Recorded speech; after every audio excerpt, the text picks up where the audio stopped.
What makes a great Pokemon design?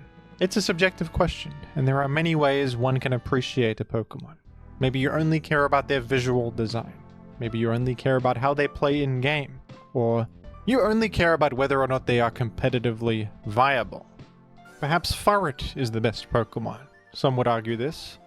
Perhaps another individual would say Bruxish is the best. I support their right to say this. I do. For me personally, I value all of these things at once. And I think that a truly great Pokemon design has a sort of harmony with all of these factors. They are visually and conceptually inspired. Their gameplay seems to match their visual concept. In-game, they are successful or competitively relevant in some way, and serve to enhance whatever competitive format they are present in. I also tend to enjoy Pokemon that are varied in how they can be used, or that create dynamic gameplay that rewards skill, while also being cool in concept overall. So here is my list of what I believe to be the 10 best Pokemon designs in the history of the franchise. For number 10 on my list, I have gone with the iconic Swampert. I think Swampert is delightful all around. It's a great Pokemon name, really rolls off the tongue, and I also enjoy its visual design.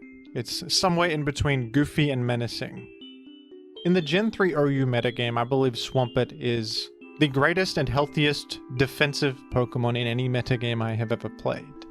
This guy has a water-ground typing, one of the best type combinations in all of the franchise, with only one weakness to grass. Swampert is a crucial defensive answer to about 5 different top threats, including physical Tyranitar, Aerodactyl, Metagross, Salamence, and more. What I enjoy so much about Gen 3 Swampert is that it's incredibly reliable, but also doesn't feel overwhelmingly powerful. It has a reasonable stat distribution. 110 attack is a bit high, but nothing crazy. And it has no overpowered healing moves, no overpowered defensive ability. It's kind of just a solid and honest Pokemon that happens to have incredible matchups into the metagame. For this reason, it feels good to use and feels good to play against, because you always feel as if you can reasonably power through a Swampert over the course of a game. It's limited in how much it can heal, it is prone to being worn down, and eliminating Swampert is a fun and tactical task that is very rewarding. Swampert itself is an incredibly versatile Pokemon despite its seeming simplicity. It has a great offensive move pool with solid stab options like Earthquake and Hydro Pump. Ice Beam is a popular choice to hit Salamence and Celebi, but Swampert can also run more out there ideas. Focus Punch is a great option on more aggressive Swamperts that want to catch incoming Blissies or punish them for using non-attacking moves. Refresh is a great utility option on Swampert as a way to answer status. Roar is a great option on Swampert to play around boost sweepers and accentuate spikes damage. Swampert can be molded to whatever you want, providing a defensive backbone while leaning into offense or defense as it pleases.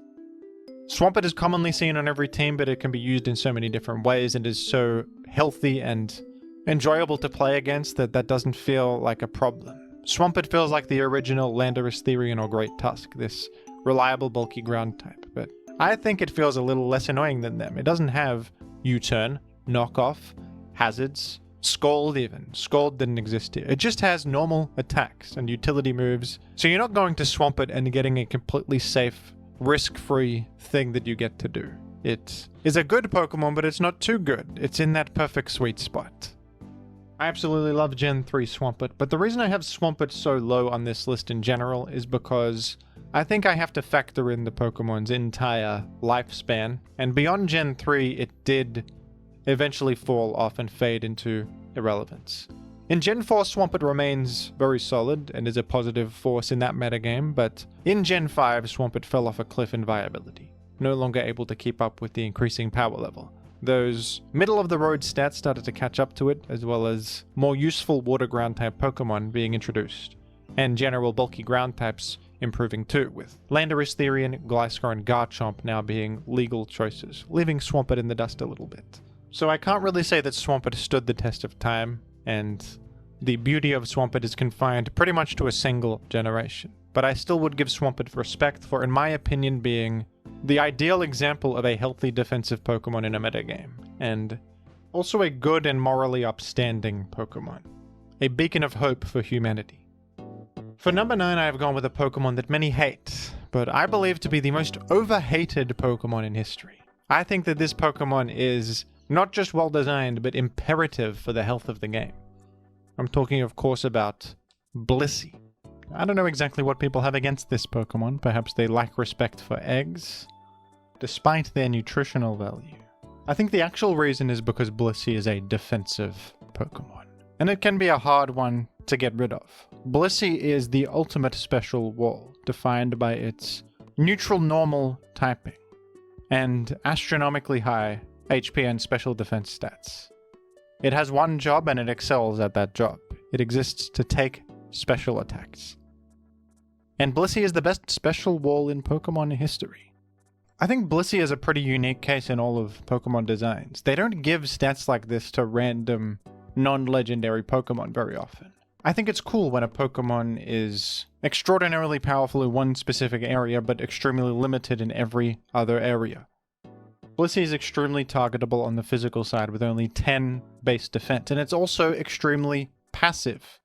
It has good utility options like Stealth Rock and status moves, but it can't actually hurt things very much. A lot of things are immune to those status moves, and it's very exploitable because of just how passive it is. I think a lot of defensive Pokemon feel really annoying, the classic example being Toxapex, because Toxapex switches in safely against so many things, and then once it switches in, it'll click something that gets guaranteed value like Knockoff or Scald that is awkward for you to switch in against. It's also difficult to nail down because it heals with Regenerator, which is very safe. Blissey, on the other hand, I think is not an annoying defensive Pokemon. Blissey switches in, and it can do some stuff, but it might deal 100 to you with Seismic Toss, or threaten to Thunder Wave you, but there's plenty of counterplay to Thunder Wave.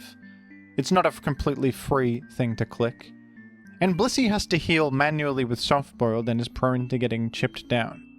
I think having an option like Blissey to put on a team is very important. A hard counter to a specific type of Pokemon. And the fact that there is still no Pokemon better than Blissey at being a hard special wall, even today in Gen 9, speaks to the universal application of this Pokemon and its roll-out teams that has simply not gone away and probably never will in a complete capacity. Blissey may not be ranked OU anymore, but it was at certain points in Gen 9, and it's always there when you need it, if there are special attackers that need answering. And Blissey's role in Ubers remains relevant to this day. It also has good moveset variety, interesting options that prop up on it. And I think that if people did get their wish and Blissey was removed from the game, you may regret ever wanting it gone. Because I think that a world without Blissey would be much worse than a world with Blissey. People are so used to Blissey's existence that I don't think they appreciate how important it is for metagame health. Number 8 on my list, Scizor, a competitive Pokemon classic. Scizor became a staple of competitive play in Gen 4 when it received its new ability Technician, an ability that grants a power boost to moves with 60 power or less. Scizor, with its great attack stat, excellent bug steel typing, and access to Bullet Punch, a 40 power priority attack that received a buff from Technician, was enough to propel it into the forefront of metagame relevance.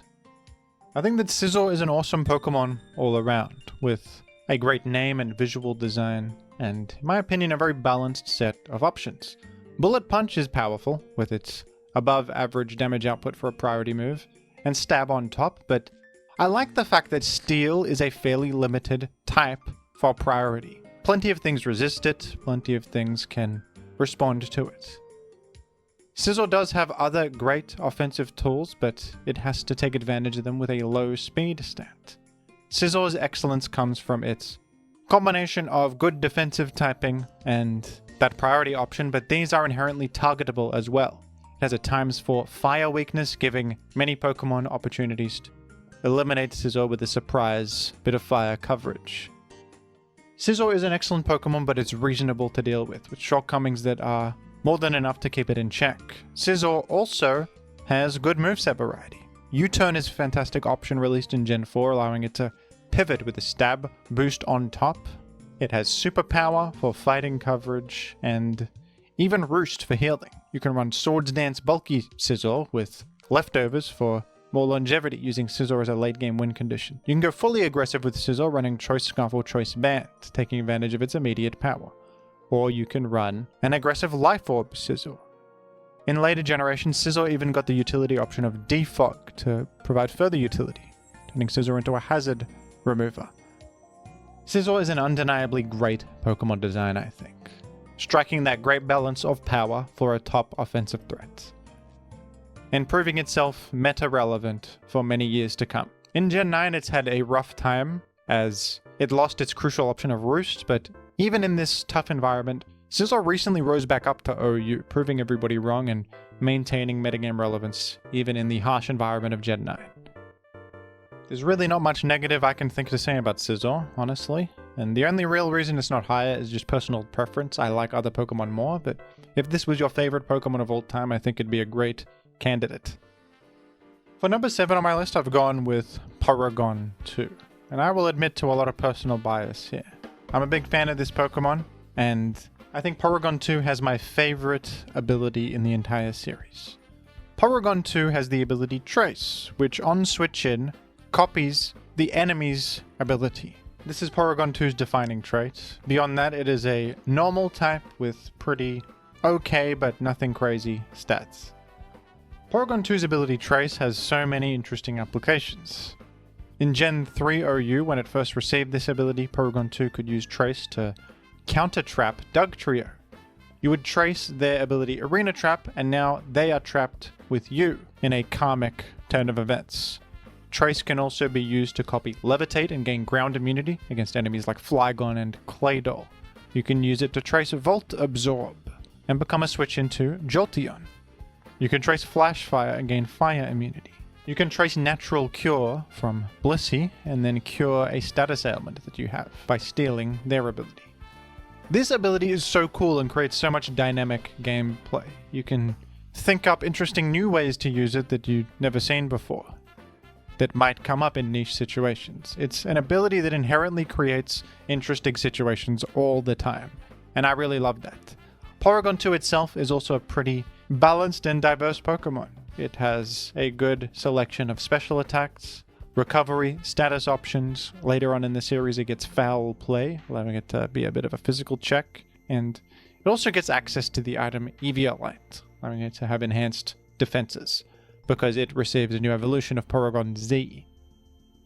Unfortunately, Porygon 2 is not nearly as competitively relevant as pretty much everything else on this list. I do think it has a respectable amount of competitive relevance though, considering how weak it seems. It always seems to find niches here and there randomly, and my favorite is that in Gen 8 Anything Goes, it is a check to Calyrex Shadow Rider, which is quite interesting, because of its ghost immunity and access to Foul Play for ×4 damage, as well as good general bulk with Eviolite. I just think it's a great design. It's also a lovely little digital duck that's hard to dislike, I think. Hard to dislike. Trace is such a thematically appropriate ability for this Pokemon too, as if you're copy and pasting the enemy's ability like a computer program. For number 6, I've gone with Magnezone, an evolution for Magneton introduced in Gen 4 that should be a familiar face for competitive players. Magnezone is an electric steel type with pretty good stats, great special attack, and high defense, and it is defined by its fantastically designed ability Magnet Pull. Magnet Pull is a trapping ability preventing specifically steel-type Pokemon from choosing to switch out. If we're talking about a harmony between gameplay mechanics and the concept of the Pokemon itself, it doesn't really get more perfect than this. The Magnet Pokemon is able to trap steel types with magnets. I think it's a stroke of genius, and competitively it is a perfect sweet spot of a balanced trapping effect. Because it can only trap specific Pokemon, it is not overpowered like Shadow Tag or Arena Trap, and it actually serves to really help against common steel types. Steel types are everywhere in competitive, and they are often the center of defense in a metagame.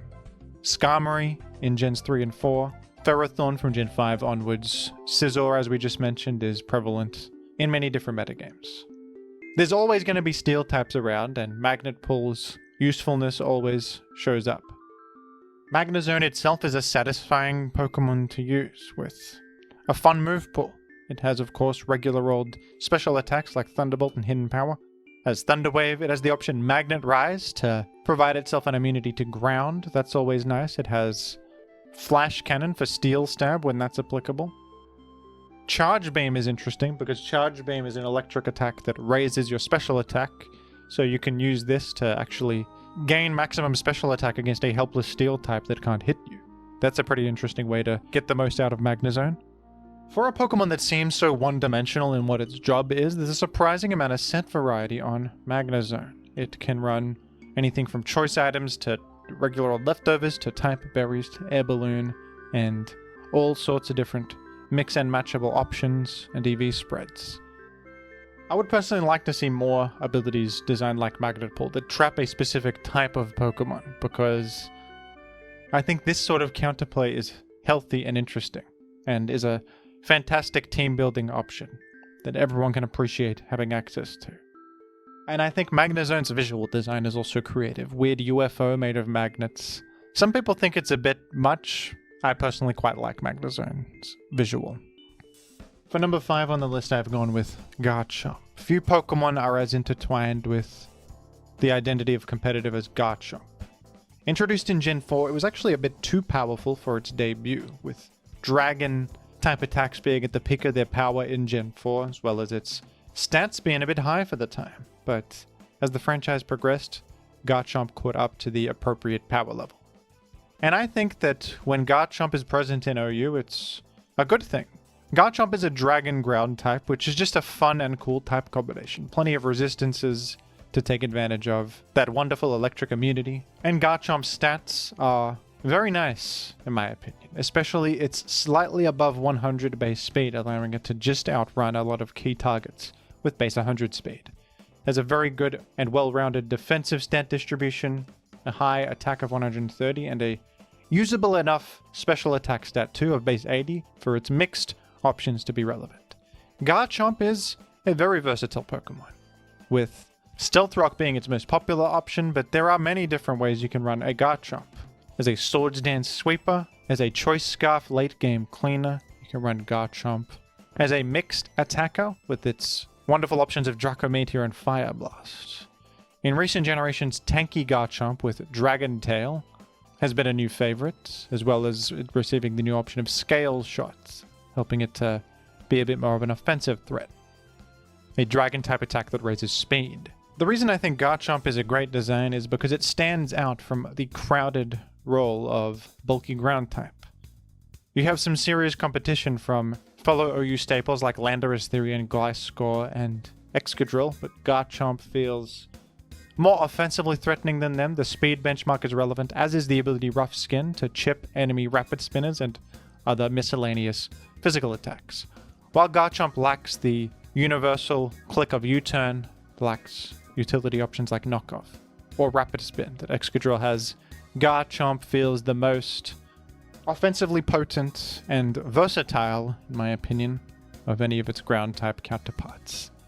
I also think that its targetability with a ×4 ice weakness and fairy weakness, as well as the many things that are capable of walling Garchomp, help keep it feeling reasonable and balanced.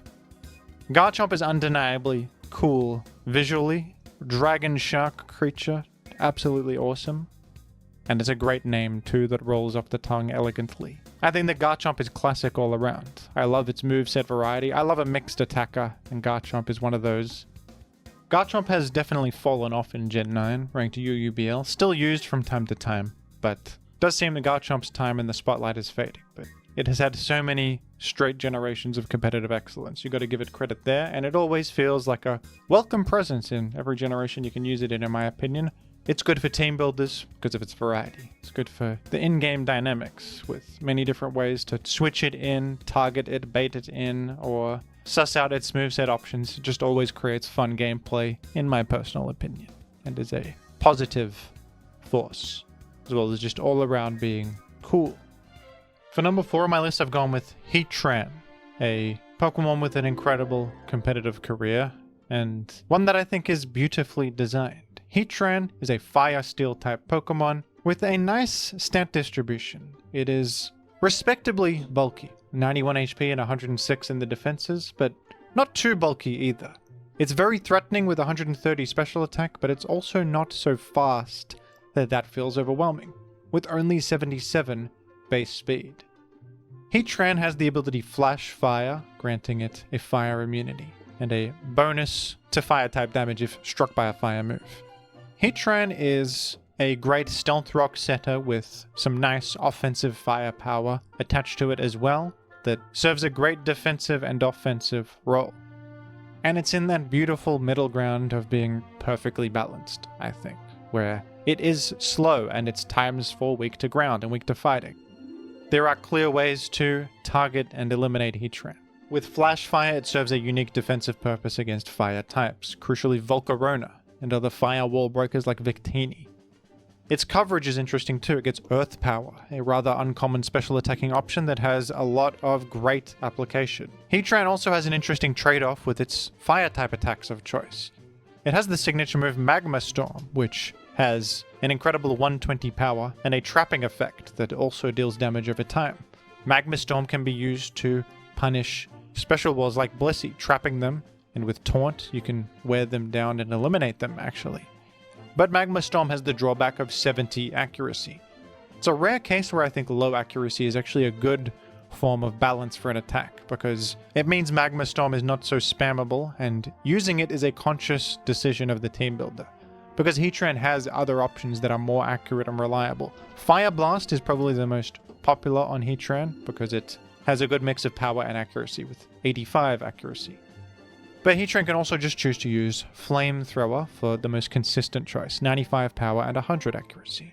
I like that there is a wide range of different power and accuracy choices for a stab option that is up to the team builder to decide, and that risk management is on you.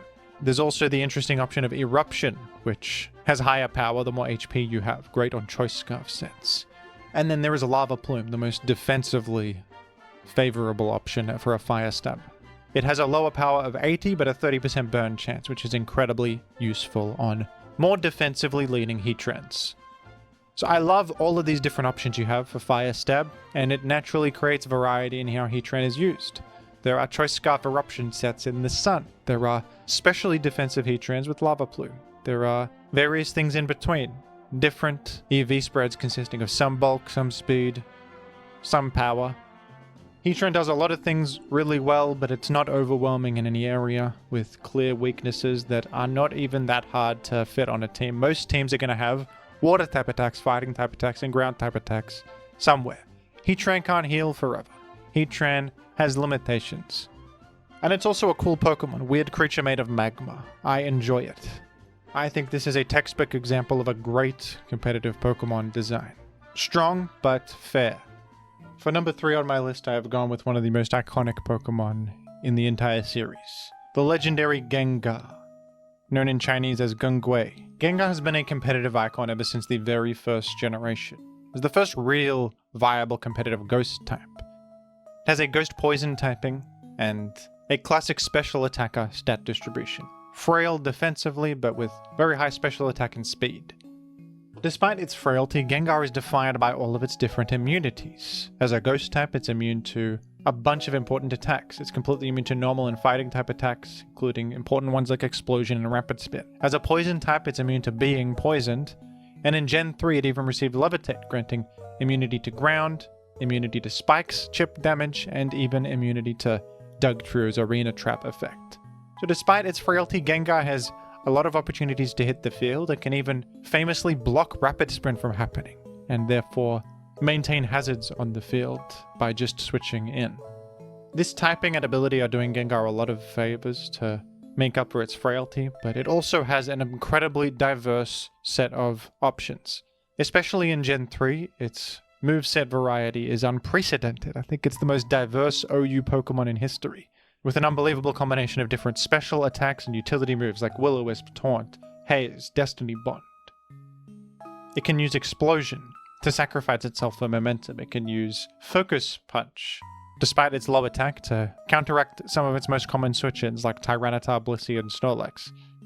And it can run so many different EV spreads in Gen 3, investing in certain bulk benchmarks to live hits from full, different speed benchmarks, different attacking benchmarks that all have different value. Might be the most customizable and varied Pokemon I've ever seen. Gengar did start to suffer in Gen 4 onwards, as Pursuit became a physical attack and it could no longer EV itself to live Tyranitar's Pursuit. Its moveset variety was also a little bit limited, as it relied more on Shadow Ball and Focus Blast as its attacking combo.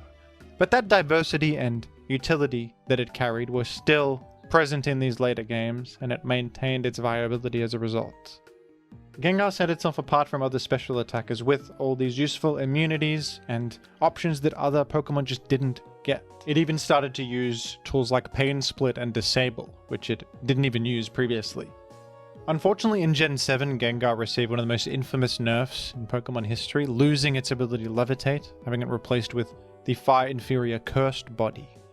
I still think this was a terrible and unnecessary change, but I think being competitively relevant for 6 straight generations is hard to ignore. And I would absolutely say that this is the best design for a special attacker in the whole series. Everything about it is perfect in my eyes. The visual design, the flavor of it, the way it plays in game almost matches its personality and concept. The trickery it can perform with options like Destiny Bond and Taunt and Will-O-Wisp. The sheer variety available to you when using Gengar doesn't really get much better than this. For number 2 on my list, this one might come a little bit out of left field, and there is some bias at play here, but I have gone with Mamoswine. I think Mamoswine is a Pokemon design triumph, even though it's not as competitively relevant as most of the Pokemon I have mentioned on this list. Mamoswine is ranked OU in Gen 5, and it's OU viable in Gens 4, 6, and 7. So it's got a decent career, but it's not a staple like some of these are, like Gengar in the early games, or Garchomp in multiple generations. But I really admire the design of Mamoswine for one big reason, and that is that this is a rare example of an ice type that has functional defensive traits, and that is insanely rare. It is famously difficult to design ice types in Pokemon, because they are either frail offensive threats that are really powerful, like Weavile or Chien-Pao, or they are just completely unviable Pokemon that never stood a chance, like Avalugg, Glaceon, Articuno, Pokemon like that. Ice types feel very extreme. They're either incredibly broken offensive Pokemon with 0 defensive traits whatsoever, or they try to be a normal Pokemon but just suck because Ice has too many shortcomings to make that work. Ice types are weak to 5 different types, crucially Rock, meaning they suffer significantly from Stealth Rock being on the field. And they don't even have many resistances to show for it, only resisting themselves. But Ice is a great offensive type. This is why this happens. Offensive Ice types thrive, while defensive Ice types just can't exist. It just doesn't work. But Mamoswine is the one Pokemon that seems to have broken this rule, being a pretty nice middle point between offense and defense. Mamoswine has the perfect complementary typing for an Ice type, and that is Ground. This is complementary in so many different ways. First of all, you cut that Rock weakness and you are now neutral to Rock, meaning Mamoswine can actually switch into the field and not be too worried. Ground typing also gives you a immunity, giving you more entry points, so you can switch in on electric type attacks or Thunder Wave. Amazingly, Ice typing is also providing something here too. Ground types are usually weak to Ice, but now you are neutral to Ice because of that one resistance Ice has to itself. Crucially, Mamoswine also has the ability Thick Fat, which is a perfect fit here. Thick Fat means that Fire type and Ice type moves against this Pokemon deal half damage, so you basically have Fire and Ice resistance. This is thematically a great fit on a Mammoth Pokemon, and design-wise a perfect way to give you a little bit more defensive entry points. You can actually stomach a Fire type attack, and you actually switch well into Ice type attacks because you resist them now. Your typing makes you neutral, and Thick Fat means you take significantly less from them. So Mamoswine has this perfect ability and type combo to patch up some of the defensive shortcomings of being an Ice type, at least enough for Mamoswine to actually be able to defensively switch into things. Weavile could never. But also, Ground happens to be the perfect offensive complementary type for Ice. Ice and Ground are incredibly good together offensively. And in fact, they might be the best offensive type combination in the entire game. Ground is overall a really good offensive type, but it struggles against two types in particular. The main one being flying, which is immune to ground, and grass, which is resistant to ground. But ice patches that up perfectly. Ice super effectively threatens grass and flying. With an ice ground type combo, you have stab damage that is at least neutral against almost every single Pokemon in the entire game. And that is absolutely incredible. Mamoswine's stats are very well considered. It has a high HP of 110, which is very nice, but pretty low defenses. 80 physical defense and 60 special defense. Its attack is excellent, base 130, but its speed is a bit below average for an offensive Pokemon. It only has base 80 speed. I think that this stat distribution is perfect. It's a little bit tanky and a little bit slow. I think with any other stat distribution, Mamoswine could have been really broken, but this is a perfect set of advantages it has. 80 base speed is enough to pose a threat to a lot of Pokemon, but not nearly enough to threaten everything. So many things are going to be able to outrun and revenge KO you, keeping Mamoswine from being too powerful with this potentially broken type combination offensively. Mamoswine does have Ice Shard as a priority option to make up for its below average speed, but this doesn't feel too overpowered either. Has a low base power of only 40, and being your only priority option, it is kind of telegraphed, and plenty of things do resist ice. Ice types are often really one-dimensional. They're fast and they click attacks. Mamoswine is a more nuanced offensive ice type because it is not so ignorantly fast that it can threaten everything without thinking too hard. It has to maneuver onto the field somehow using its few defensive advantages it has, or support from teammates. And once it is in, it is not now threatening every single thing on the enemy team forever. It might get a bit of progress, taking advantage of its great stab types, but often with Mamoswine you have to make predictions. Threaten the Ice Shard, go for the Earthquake, for example. Gen 5 OU is a famously tumultuous and divisive metagame with a lot of balance problems. But I think the best thing about it is that Mamoswine is a strong OU presence that actually solves a lot of these problems. It is great against a lot of the powerful dragon types like Latios and Dragonite. It matches up well against Thundurus Therian with its constant threat of switching in against a Thunder and threatening Ice Shard. It can use that threat of Ice Shard as an avenue to make further offensive progress, and whenever you get something out of Mamoswine, it always feels earned, because it's a hard Pokemon to use. And how can you not like a Mammoth, one of the coolest creatures to ever exist? A Mammoth Pokemon is a slam dunk, and I can't imagine a more perfect set of traits for a Mammoth Pokemon. It's frightening, it's a bit slow, but it's also fast enough to scare you. It has the most incredible offensive type combination in the game, and yet it's targetable by so many types that it's weak to. I think Mamoswine is outstanding in all regards. The only thing it has against it is that it's not competitively viable in that many generations, but for me that's not that much of a drawback just because of how excellent it is in every other area. Everything about this Pokemon was well considered and feels like a perfect fit. It's very harmonious, very well done, and very functional in-game. I think it's perfect. And finally, I think that the undeniable GOAT of Pokemon, even though it's a slightly boring answer, would have to be Tyranitar. It's obvious, but I don't think that there's any other choice. Tyranitar has one of the best competitive careers of any Pokemon ever, released in Gen 2, where it was immediately OU viable, and that OU viability remained until the current generation of Gen 9, where it finally fell off. Tyranitar's stats are some of the best ever. It's a pseudo-legendary with a massive base stat total of 600, and it's very well rounded in almost every stat. Its lowest stat is its speed, having only 61 speed, but I think that this serves to actually keep it balanced, giving it a clear weakness that can be exploited. Tyranitar also has an interesting Rock-Dark typing, which is one of those typings that is great and terrible at the same time. Tyranitar is ×4 weak to fighting, its greatest weakness, and it has a lot of weaknesses. It's weak to steel, water, ground, fairy, and bug. But Rock and Dark type are also great offensively, and Tyranitar's psychic immunity and ghost resistance really help its role as a pursuit trapper.